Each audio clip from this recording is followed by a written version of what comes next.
21 கடைகளில் வந்து நம்ம செக் பண்ணி பார்த்ததில் அதில் வந்து ஒரு 11 கடைகளில் இருக்கக்கூடிய ஆப்பிளில் வந்து மெழுகு கோட்டிங் போட்டு விற்கிறாங்க. ஸோ அதை நம்ம செக் பண்ணி பார்க்குறப்ப எல்லா ஆப்பிளுமே மெழுகில் முக்கி அந்த ஆப்பிள் எடுத்து விற்கிறாங்க. என்ன காரணம் அப்படின்னா, ஆப்பிள் வந்து பொதுவாக ஒரு வாரத்துக்கு அதில் 4 நாள் தாங்கும். ஆனால் 1 மாதம் 2 மாதம் அது கெடாமல் இருக்கணும் அப்படிங்கிறதுக்காகவும், ஆப்பிள் வந்து பார்க்குறதுக்கு ஷைனிங்காக இருக்கணும், பெட்டர் அப்பியரன்ஸாக இருக்கணுங்கிறதுக்காக இந்த ஆப்பிளில் வந்து மெழுகை வந்து கோட்டிங் போட்டு விற்கிறாங்க. இந்த மெழுகு வந்து செயற்கையான வந்து கெமிக்கல் மெழுகு. இது வந்து தேன் மெழுகுலாம் கிடையாது, இயற்கையான மெழுகு. அந்த ஆப்பிள் வரக்கூடிய அந்த லேபிளில் நோ வேக்ஸ்ன்னு போடுறாங்க, பட் ஆனால் வேக்ஸ் போட்டு தான் விற்கிறாங்க. ஸோ இதெல்லாம் நம்ம பார்த்து வியாபாரிகள்கிட்ட வந்து நம்ம இப்போ வந்து எச்சரிக்கை கொடுத்துருக்கோம். அவங்களுக்கு வந்து ஒரு அறிவுரை சொல்லியிருக்கோம். அவங்களே அவேர்னஸ் இல்லாமல் இருக்காங்க. சார் அந்த மாதிரி நோ வேக்சின் போட்டிருக்கு சார், அந்த லேபிள் இந்த பாக்கெட்டில் வந்து லேபிளில் நோ வேக்சின் போட்டிருக்கு சார், அதனால தான் நாங்கள் வாங்கணும் அப்படிங்கிறாங்க. இருந்தாலும் நீங்கள் ஆப்பிள் வாங்குறப்ப வாங்கி நீங்கள் செக் பண்ணி பாருங்கள், மெழுகு வேறு ஏதாவது கெமிக்கல் கோட்டிங் இருக்கான்னு செக் பண்ணி பார்த்துட்டு பொதுமக்களுக்கு விற்பனை செய்யணும். ஸோ அப்படி இல்லை, நீங்கள் மறுபடியும் தொடர்ந்து இது மாதிரி மெழுகு ஆப்பிள் விற்றீங்கன்னா உங்களுக்கு வந்து ஃபைன் போடுவோம்.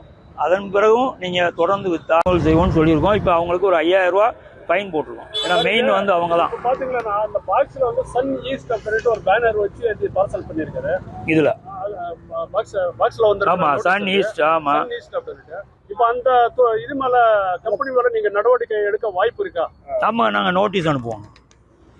அந்த கம்பெனி வந்து ஃபுல் அட்ரஸ் இருக்கனால உங்களுடைய ஆப்பிள் நாங்கள் செக் பண்ணி பார்த்ததில் வந்து மெழுகு கோட்டிங் வந்து போட்டிருக்கு, இது வந்து சட்டப்படி உணவு தர நிர்ணய சட்டப்படி தவறான செயலாகும்.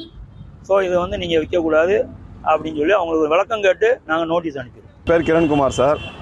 சாலையோரமாக போயிட்டு இருந்தேன், பார்த்தா உணவு பாதுகாப்பு அதிகாரிகள் வந்துட்டு பல கடையில் ஆய்வு பண்ணிட்டு இருந்தாங்க. ஆப்பிளில் மெழுகு வத்தி அது மேலே பூசிட்டு அது ஆய்வு செஞ்சுட்டு இருந்தாங்க.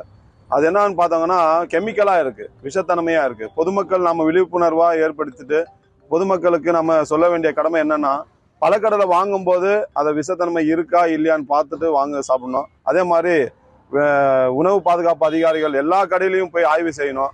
ஏன்னா சமீப நாட்களாக நம்ம பார்த்துட்டு இருக்கோம், தர்பூசணிக்காய் அந்த கெமிக்கல் போட்டு அந்த நச்சுத்தன்மை அதிகமாக இருக்கிறதுனால விஷத்தை ஏற்படுத்தும் வகையில் மக்களுக்கு அச்சுறுத்தலாக இருக்குது.